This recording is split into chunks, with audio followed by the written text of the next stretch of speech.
Are you ready to go deep? Welcome to the Whole Being Zone. Discussions on the day-to-day ways we strive to play big and be whole.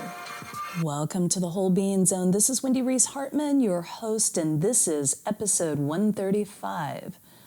Today's episode is very serious content.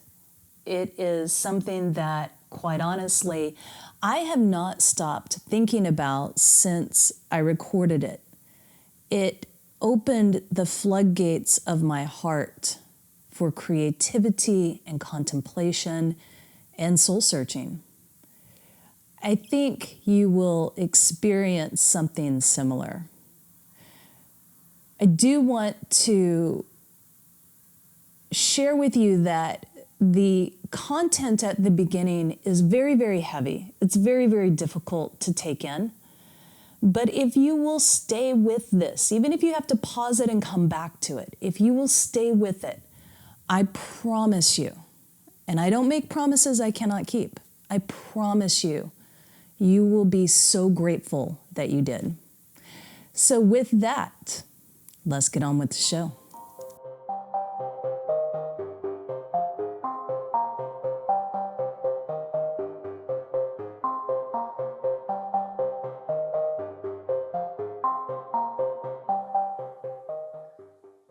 Welcome, Scarlett. It's good to have you here on the show. Thanks, Wendy. It's great to be here. Just so that our listeners can get a feel for who you are and what you do, and I'm sure you have told your story a gazillion times already. Would you be willing to share it one more time? Absolutely. I'd be my honor for sure. My name is Scarlett Lewis, and I'm the founder of the Jesse Lewis Choose Love movement. I founded this organization following the murder of my 6-year-old son, Jesse Lewis, at Sandy Hook Elementary School on December 14th, 2012, when an angry former student shot his way through the glass doors of the elementary school and proceeded to gun down 20 first graders in 2 classrooms and 6 teachers and administrators in one of the worst mass shootings in U.S. history.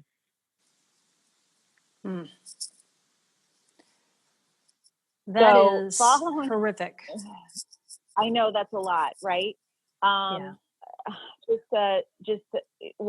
What happened after that is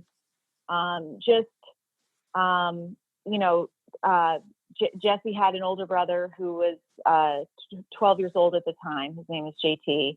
And, I really decided early on, I realized that somebody who had done something so heinous must have been in a tremendous amount of pain, and I decided that JT and I were not going to be victims. Additional victims to Adam Lanza, who's the shooter, that we were not going to spend our life being angry and regretful and vengeful. We were going to have joy. And I wanted that for JT. I wanted that for myself. And I decided that we were going to take this event and our loss and turn it into something that makes the world a better place. I wanted to be part of the solution. I think that, and 4.5 years ago, because it's been 4.5 years now, I was removed from what was going on in our society. I would read about school shootings on People magazine cover, on the People magazine cover, on the way home from work, and look at that and go, oh boy, that's terrible. I hope somebody does something to stop that.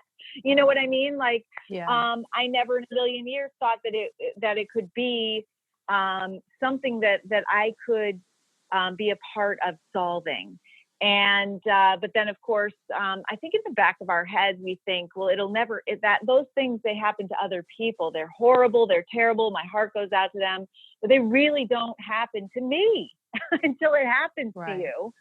And so that's what it took. It took, my 6-year-old son's murder for me to really wake up and realize, gosh, this is happening to our children all across the country. And it happens, actually school-related shootings specifically happen weekly. We have one school-related shooting once a week in our country. We've had over 220 since Sandy Hook Elementary, and that's unacceptable.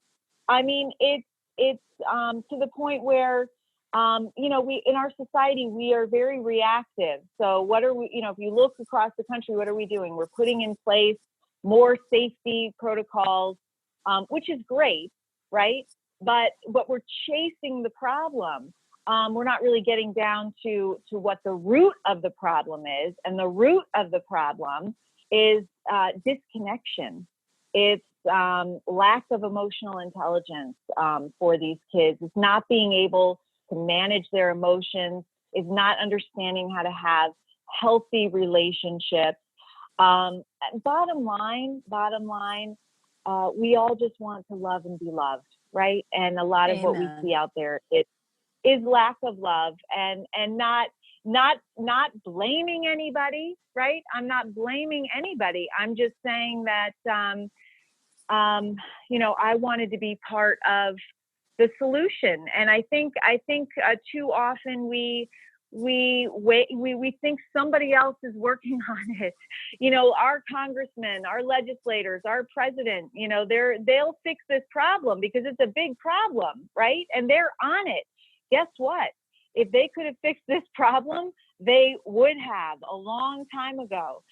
This is not a political issue. This is an issue of the heart. And the only people that can fix it are us, right? And you can't control what other people do. You can't really change or impose change on somebody else, but you can help yourself. And so that is the whole origin of the movement to choose love. I stood up at Jesse's funeral and I said, this whole tragedy started with, people were blaming people, and they're blaming guns, and in my mind, it was an angry thought in Adam Lanza's head at some point. And I pictured him as a little boy having an angry thought without the tools and nurturing environment to deal with that thought. We know that each one of us, and this is through science and research, has between 60 and 80,000 thoughts a day, every single one of us. And we also know that between 70 and 90% of those thoughts are angry, non-productive, and don't serve us. Whoa. And if you understand that every thought you have impacts you on a cellular level, it's wiring and firing in your brain neurons that are either leading you towards love or leading you towards fear. And if you understand that, then you really want to start thinking about what you think about and choosing loving thoughts over angry thoughts. And so I stood up at Jesse's funeral and I said, this whole tragedy started with an angry thought. And the amazing thing to me is that an angry thought can be changed. It could have been changed anywhere along the way. So everybody's asking, what can we do for you? There is something that you can do for us, for yourself. You can start thinking about what you think about and actively, mindfully change one angry thought a day into a loving thought. I said, by doing that, you'll positively impact yourself, those around you, and through the ripple effect, you will make this a safer, more peaceful, and loving world. And about a week later, I started getting emails back from people who were in the audience saying that that one simple act had completely changed their life. And I knew that I was onto something. So since then, I have worked with incredibly dedicated educators, and a big group of them, and we've created a program called the Choose Love Enrichment Program. And it's a pre-K through 12th grade program that teaches educators and their students how to choose love in any situation. It focuses on thoughtful responses. It focuses on emotional intelligence rather than being reactive and impulsive. And it talks about how, where our emotions come from in our brain and how we have the power really to choose loving thoughts over angry thoughts, and how love feels good and anger feels bad. And it's really exciting. It's a totally free program. It's offered on our website, and it's been in schools since August 2016. It's been downloaded in 44 states and 13 countries. It's gone kind of viral because I think it's one of the only programs that actually comes right out there and talks about love, right? And talks about choosing love and talks about how that feels good. I think if you look at the programming in our schools now, it's reactionary. And it's basically telling kids, look, this is what you can't do to feel good. If you think about why kids bully, why do they do drugs? Why do they commit suicide? They bully to make themselves feel better and powerful, right? They do drugs to make themselves feel better, to reduce anxiety, maybe to fit in. And then they commit suicide to get away from the pain. And so we're saying, look, this is how you can feel good. Instead of saying this is not how you can feel good, you cannot do this. We're saying, look, you can do this to feel good, and it feels good, and it releases those great neurochemicals in your mind. And you have control over this. It's a very empowering program, and it's based on a message that Jesse left on our kitchen chalkboard shortly before he died. He wrote 3 words: nurturing, healing, love. Now, those 3 words, are not something a 6-year-old would normally say. They were phonetically spelled because he was in 1st grade and just learning to write. But those 3 words are in the definition of compassion across all cultures. And when you include the concept of courage, because Jesse saved 9 of his classmates' lives on that day. And of course, that courage is what underlies everything that we do. We have to have courage to be kind and gentle. We have to have courage to tell the truth, courage to be our authentic selves, courage to do the right thing when, no one's looking. And that's actually children and adults alike. So when you put those together, it actually forms a profound and powerful formula for choosing love. And that's what the program is based on. And it's just been incredible. It's had incredible results in schools. And so I'm just thrilled to have it come, almost full circle. That's amazing. So do you know why he wrote that on the chalkboard, or where he even picked that up from? People say to me, did you walk around saying nurturing, healing, love?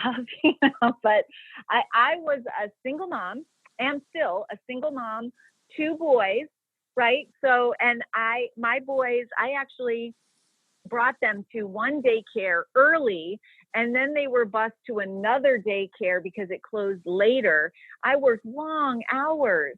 And when I was home with my boys, I cooked them dinner, and then, had a little bit of time with them, and that was it. I mean, I'm just a normal person. No, I never said those 3 words together. So I knew immediately when I saw those words written on the kitchen chalkboard that I knew that was a spiritual awareness that he had, that he wasn't going to be with us for very much longer. He wanted to leave a message of comfort for his family and friends.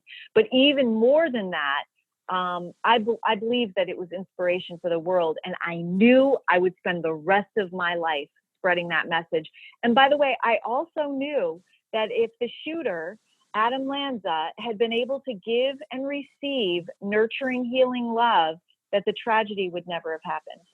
Absolutely. That's amazing. Yeah, it is amazing. It's this journey, this chapter in my life, this last 4.5 years has just been, the dichotomy is incredible. The incredible pain and agony of losing a child. It's like it's hard to describe, but it's like having a limb chopped off. And then they say, that there's that phantom pain because the limb, you still feel like it's there, and there's pain, but you look and it's not there. And it's got to be kind of like that. And but at the same time, it's like,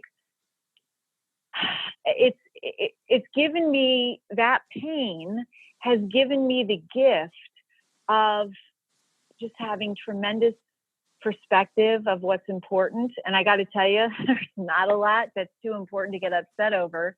That's for sure, which is kind of nice. And it's also made me grow in such incredible ways.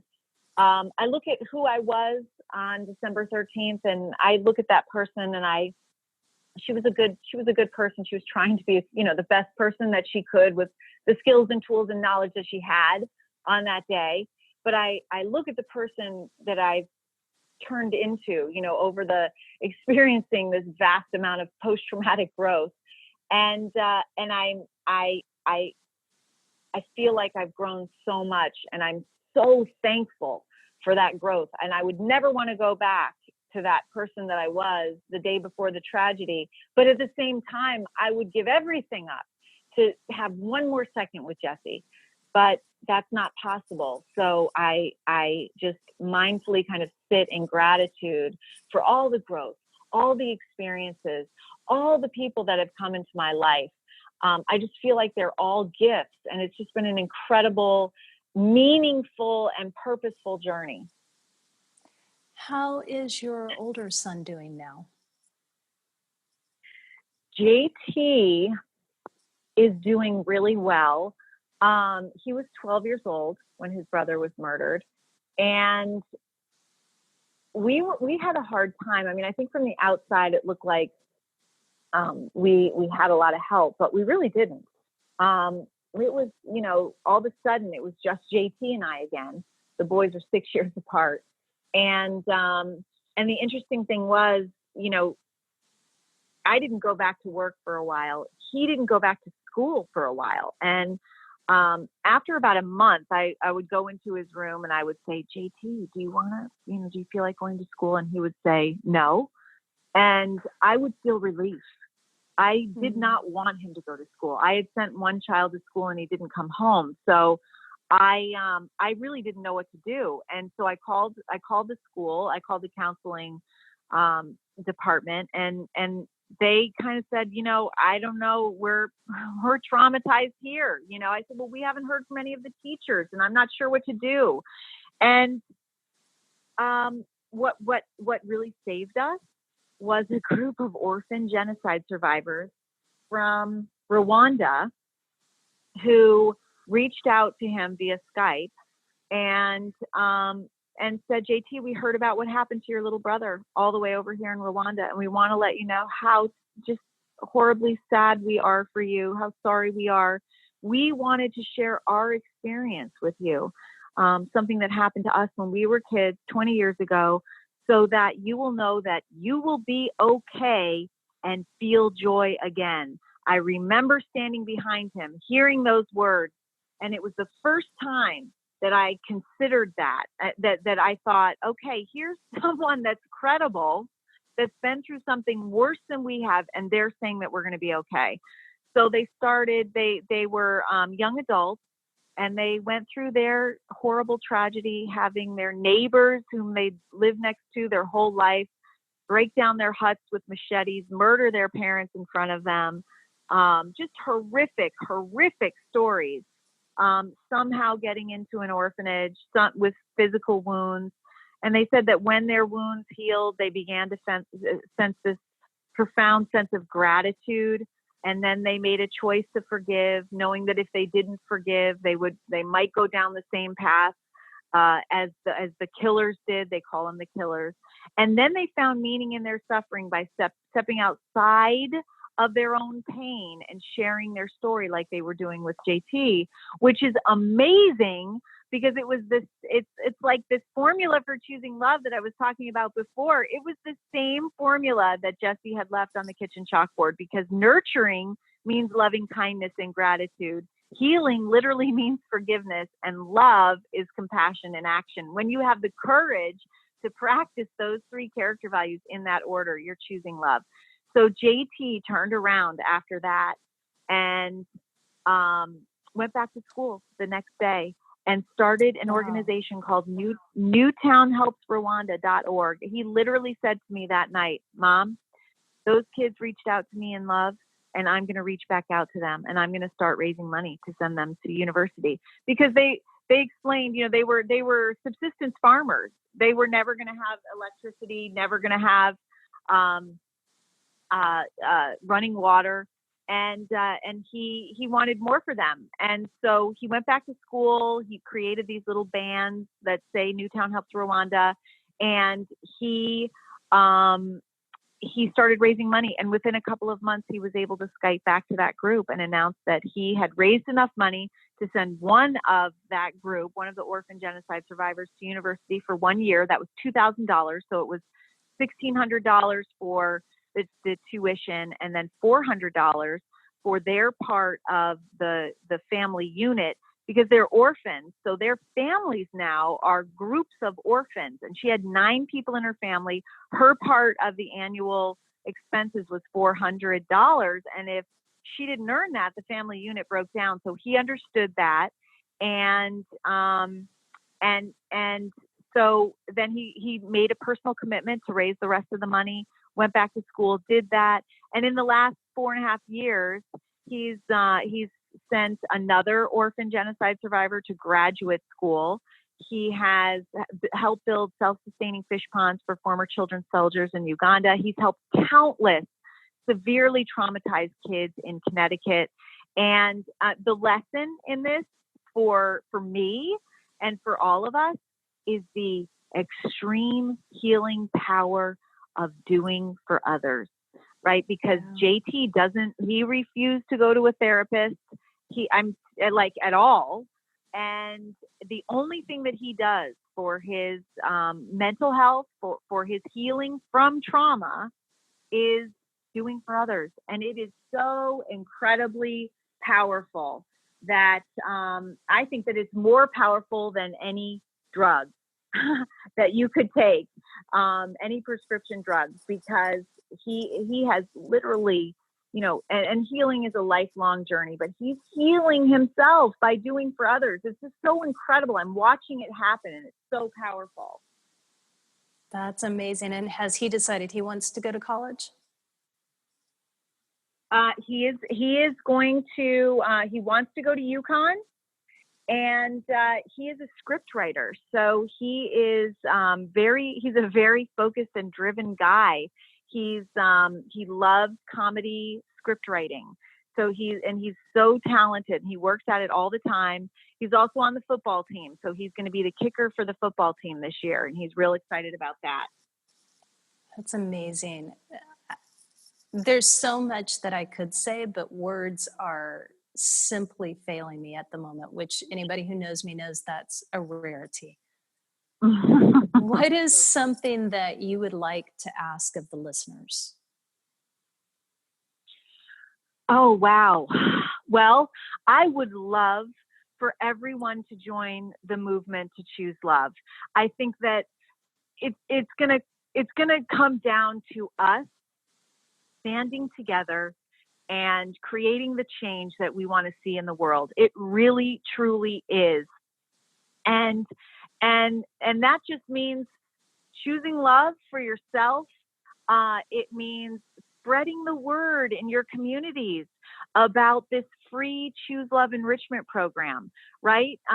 It's a program that teaches kids how to connect with each other, how to have deep, purposeful, meaningful relationships.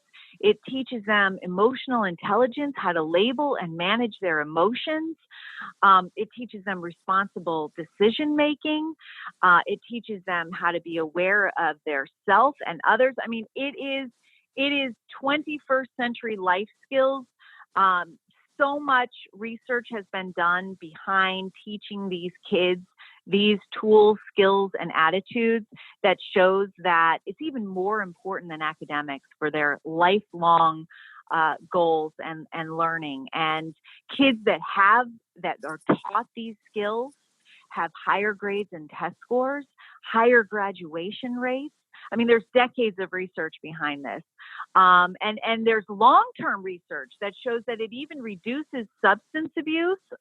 It reduces incarceration rates. It reduces depression and anxiety. It's actually teaching these skills and tools is actually the most proactive and preventative mental health initiative that we have.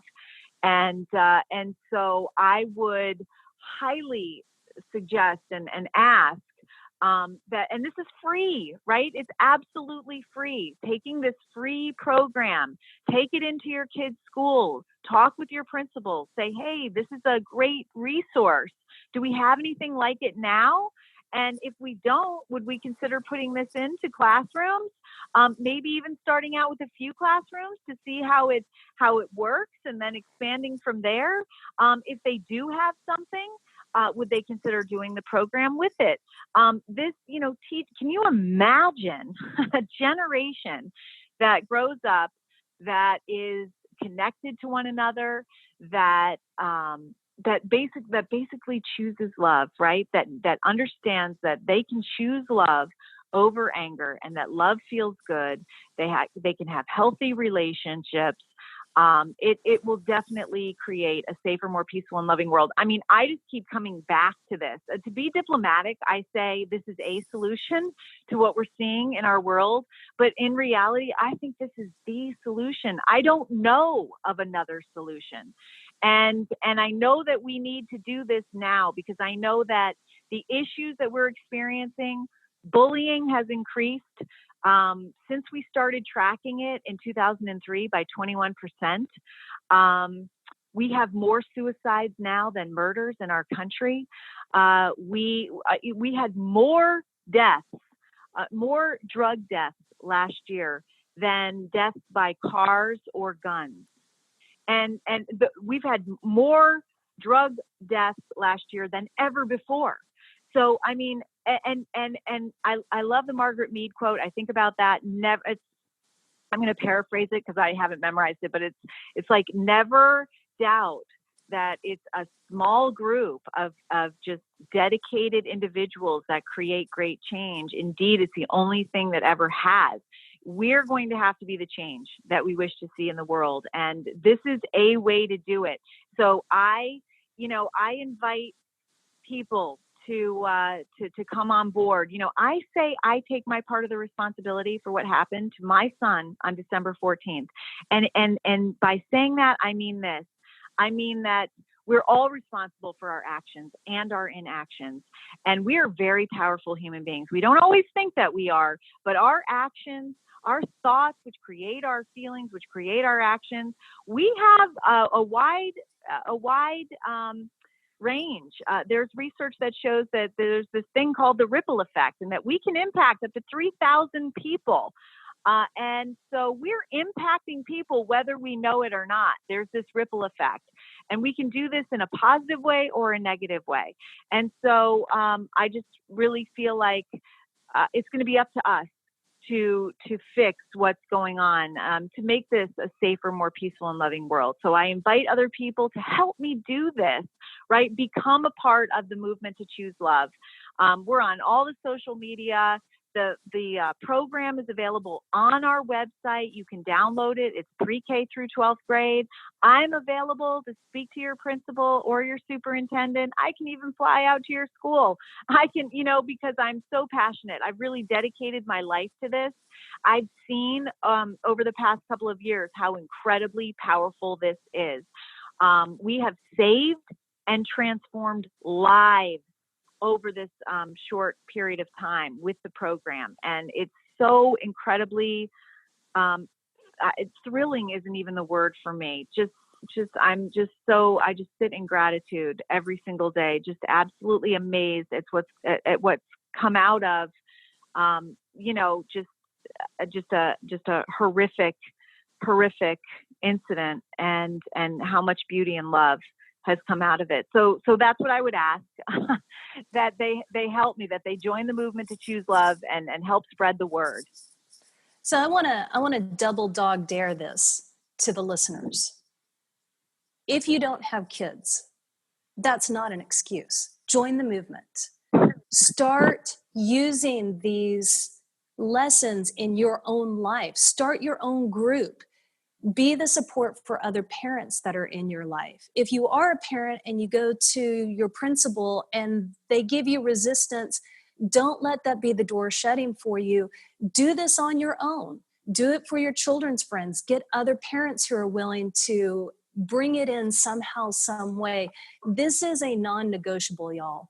This is something that if you've listened to me talk at all, you've heard me say this for a long time. And that is why I asked her to be on the show today, because she is putting this work into action. And I think that when she says, Scarlett, when you say this is the solution, amen. It is the solution. And we don't have the choice. We are in such a critical crisis of consciousness right now. We have no choice. Love is the only thing that's going to pull us out, and the light will always overcome the darkness. And know that you can make a difference in your world. So don't go, oh, well, someone else will take care of it, because can we really afford to sit back and wait for somebody else to take action? Can we really afford for more kids to die, for more people to kill themselves, for more people to become addicts? No. Take action today, can I y'all. add something? Absolutely. Can I add something, Lindy? So, in my presentation, and I'm going to pull one up right now. I'm actually at a school counselor conference in Hot Springs at the moment. But in my presentation, I go through the benefits of choosing love. So the benefits of practicing each of those character values in the formula for choosing love. And so what we're asking for people to do is compassion in action, basically, is doing for others, right? And the amazing thing is, when you do for others, you do for yourself. And this is what we learned with JT. But I would just want, if you don't mind, I want to read you some of the research on the benefits of what people receive when they give. And it's just a couple of them, but this is my slide. Giving makes us happy. It releases oxytocin and other feel-good neurochemicals. These are all cited on my slide. So these are all, everything that I'm reading you is a scientifically researched study. Giving is good for our general health and well-being. It promotes cooperation, social and relationship skills. Giving cultivates social connection. It's fulfilling. What you give, you get back. Doing for others evokes gratitude. Doing for others is contagious. It creates that ripple effect that I was talking about. When you practice compassion in action, it counteracts depression, anger, and anxiety. When you practice compassion in action, it reduces and relieves stress. It increases self-confidence. Doing for others gives us a sense of purpose. When we do for others, we have better physical and emotional pain management and blood pressure. Now, here's the kicker. This isn't this is what I could fit on my slide, but here's the kicker. When you practice compassion in action, when you do for others, it adds years to your life. Studies show a 22% reduction in mortality when you do for others. Is that crazy? That's awesome. And that's a study by Gottberg from 2014, if you want to look that up. So incredible. All that we get back when we do for others. And JT is my most powerful example of that. Like all the growth that he's had physically, mentally, and emotionally by doing for others. Just really incredible. So I just wanted to add that, when you're out, when you're spreading this message, you're actually doing for yourself too. And it's really a beautiful thing. And when you're living in this place of nurturing, healing love, you actually want to live. So those nagging feelings that you maybe don't talk about of, is it even worth me being alive? What's the point? Those go away. Those aren't even an issue anymore, because you are in a place that is so aligned to your truest, highest self that you want to keep living. You want to keep giving. You want to keep experiencing the joy that is here and present for all of us. So All right, join the movement, will you? I don't think we could give you any more reasons that it will not only save someone else's life, it's going to save yours. So check it out. All of the links are in the show notes. Scarlett, I can't thank you enough for you taking time and so quickly saying, yes, I'll do this. I'll talk about it, and helping it to expand to a whole new group of people. Absolutely. Thank you, Wendy. I mean, you've joined the movement and you're helping me spread the message. So I'm so thankful. I thank you for choosing love. Infinite love and gratitude. Till next time, be whole. There you have it. What do you think? Did I keep my promise? I want you to take action. Both Scarlett and I really, really would love if you would take a moment to go to her page, Jessie Lewis, chooselove.org. And that will be in the show notes. Join the movement. Take action. Even if you don't have children, go through the curriculum. You're going to be able to find ways to implement this in your world. Perhaps you have nieces or nephews or godchildren even that you can share this with, or grandchildren that you can share it with. But please, we need to spread the love. And I'd like to also invite you to check out the new podcast that I'm doing called Mindfulness Miracles. These are short little lessons based on A Course in Miracles. You can find it on iTunes and Google Play and a whole bunch of other places that will be in the show notes. The day that I recorded this interview with Scarlett, I recorded a mindfulness miracle episode that was so paralleled to what she was saying that through most of the interview, I sat with goosebumps. There is something that is unexplainable to me, something incredibly woo-woo that is truly calling all of us to step into the realm of love right now. So, you've been double dog dared by me. Go check out the webpage. Sign up for the movement. Do your part. Take action today. Be more loving. Be more compassionate. Nurture, healing, love. Infinite love and gratitude. Till next time, y'all. Be whole.